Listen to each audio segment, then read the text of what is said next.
buyers are under pressure to move faster and prove mission outcomes faster, how has that changed the way successful selling professionals need to engage with customers today? Very good. Josh, what's your angle on this? Yeah, so when we're delivering for our customers over the last 18 months, we have noticed that they have lost a lot of horsepower.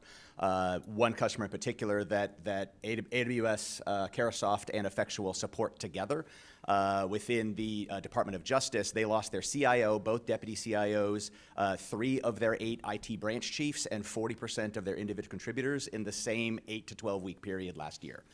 So that's a lot of institutional knowledge gone. That's a lot of expertise that they had to replace. So today, there are a lot of resources and leaders that were much lower in the totem pole in previous years than they are now, and they are less experienced than their predecessors.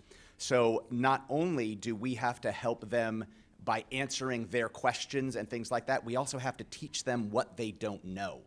So we have been asked by this very customer, we collectively, AWS, Carahsoft, and Effectual, to help guide them in how they replace that lost institutional knowledge and horsepower with technology. So believe it or not, for the Department of Justice, we are deploying all of the suite of AI capabilities that AWS has to bring to bear. We are deploying Kiro, we are deploying Quick, and we are even deploying Bedrock, where they are leveraging agentic developers to do development work for some of those individual resources that they've lost.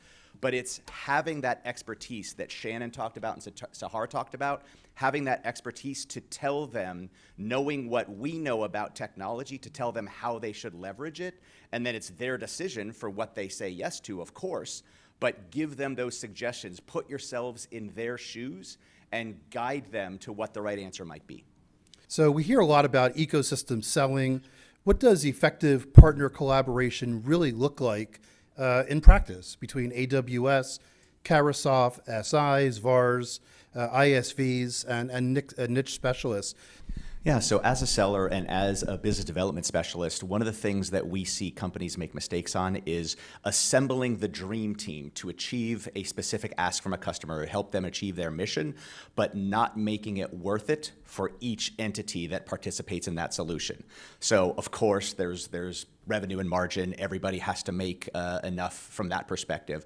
But is there something in it in addition to the dollars for each of the entities? It could be, to Peter's point, it could be getting FedRAMPed and FSMA accreditation or something like that. It could be getting a certain size or tier of past performance. It could be getting one more use case to get them their next tier of status or competency with AWS. It could be margin or past performance for Carahsoft in a new vertical.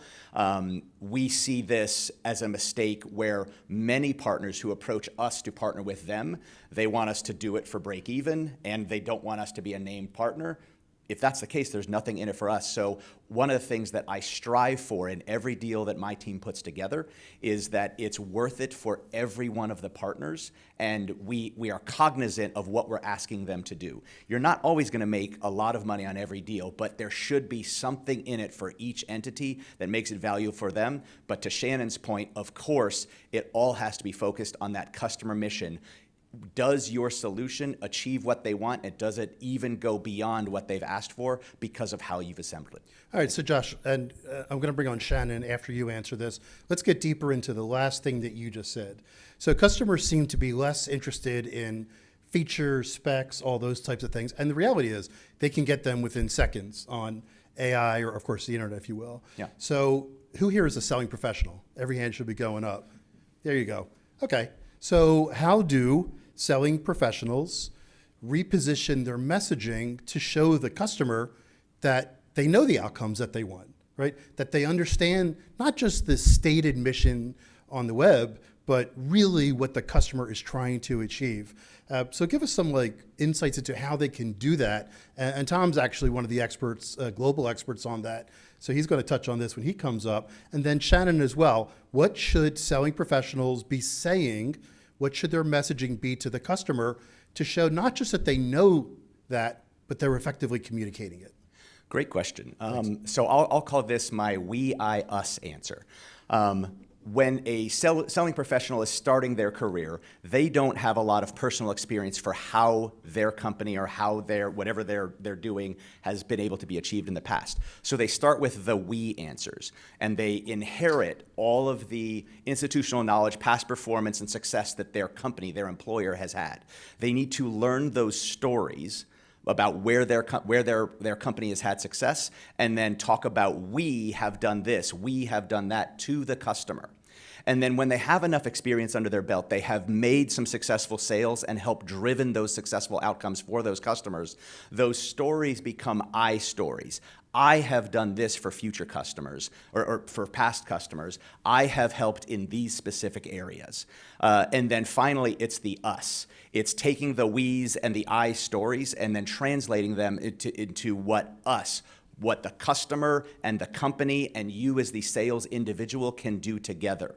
One of the things that I like to do, and I ask all of my folks to do, is when they're selling to a customer, they are selling part of themselves. They are including themselves in that successful outcome for the customer. It does not stop when the check clears. It stops when the customer is successful, because that's how you get the next sale, by staying involved with that customer throughout. So that could be being as simply just an extra escalation point for that customer if something is not going well. That could be actually leveraging something that you have expertise in. I'll tell a brief story. For a customer, we deployed AWS Outposts in a classified data center.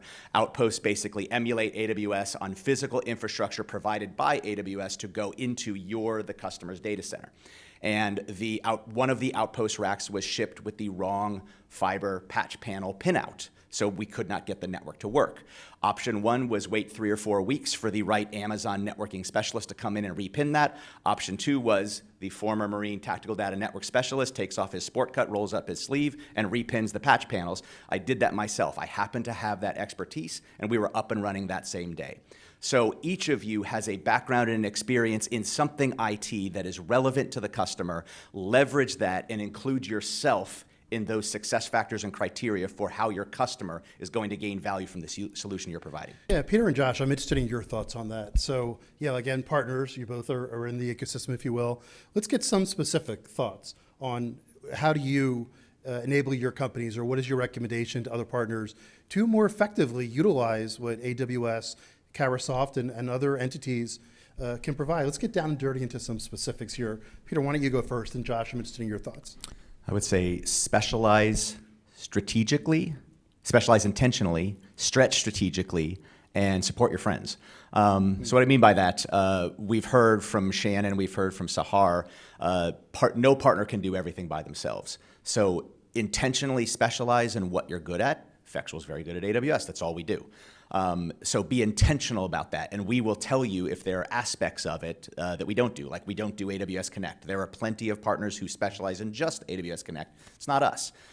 So be very intentional about that. But then at the same time, stretch strategically. When we work for the federal government, there will come solicitations that are 90% perfect for you and 10% have nothing to do with you. So either partner, to Sahar's point earlier, or stretch strategically. Learn how to do what it is that customer is asking as part of it, because you already have the 90% of it. But then most importantly, I think support your friends.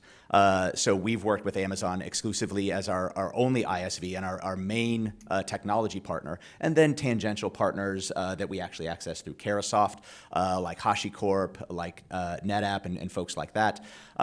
But support them in what they do. Amazon, several years ago, extracted the aerospace and satellite division out of federal and made it its own public sector division. And we invested heavily in that. We had never done it before. We had a couple of customers like NOAA and U.S. Geological Survey who have satellite components to their business, but we had never done specifically satellite tech firms and space tech firms. So we launched that practice supporting them. Several years ago, we launched a golf tournament in Colorado, right at the corridor where all of those companies work.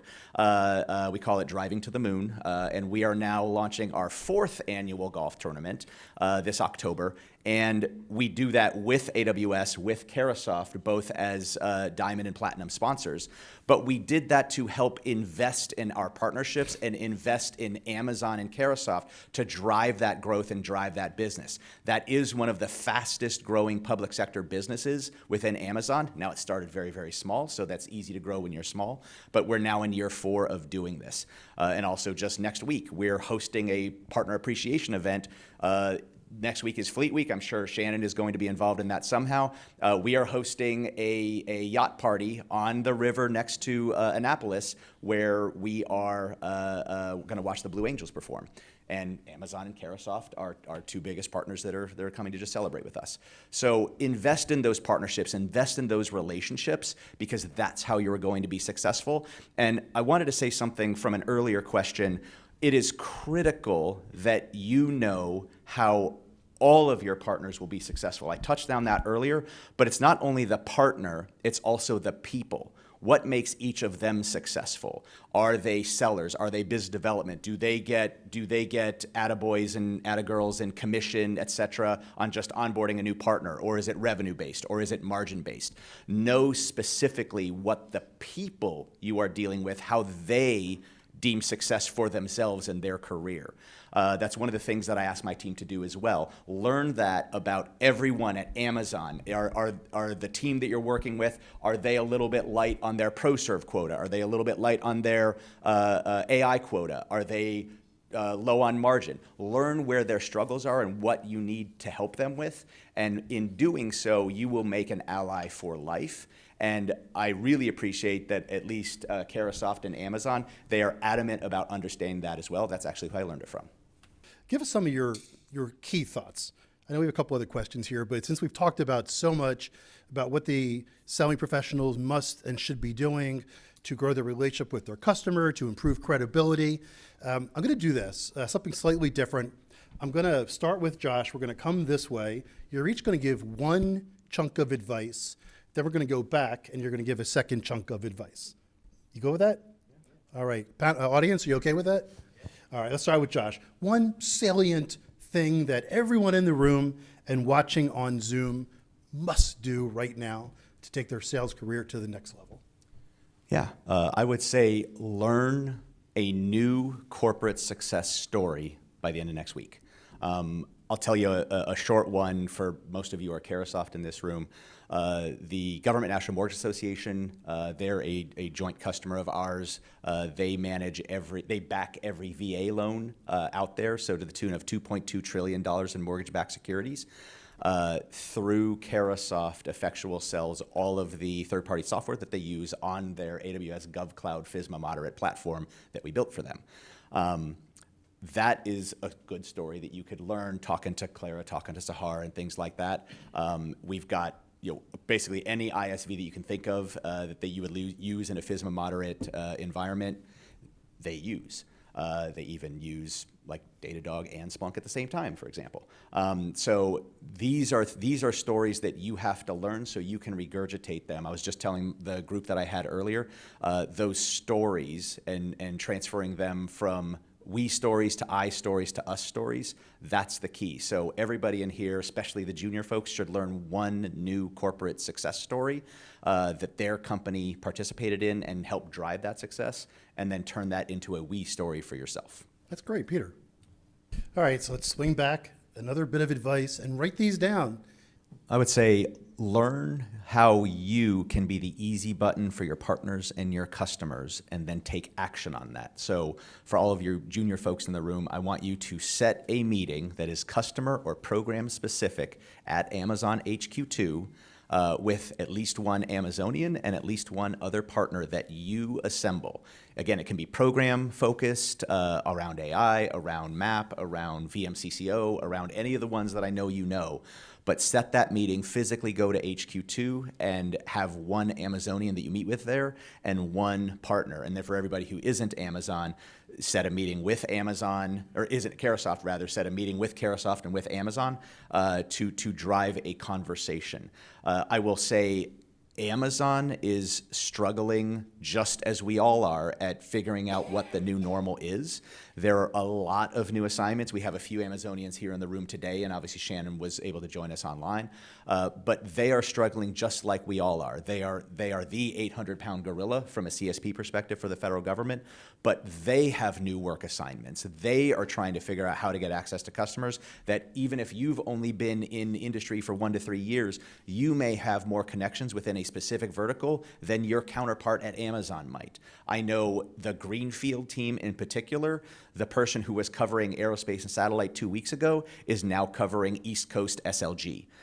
Completely brand new to the entire ecosystem, no idea about who's where. You can be a source of consistency and lead generation for them, believe it or not. So set those meetings, take action, be proactive. I'm putting Sahar on the hook to approve those trips and lunch budgets and things like that, but that's how you get things done. I'm actually going to Amazon's office in Herndon, just a couple of miles away as soon as we leave here, for that exact reason.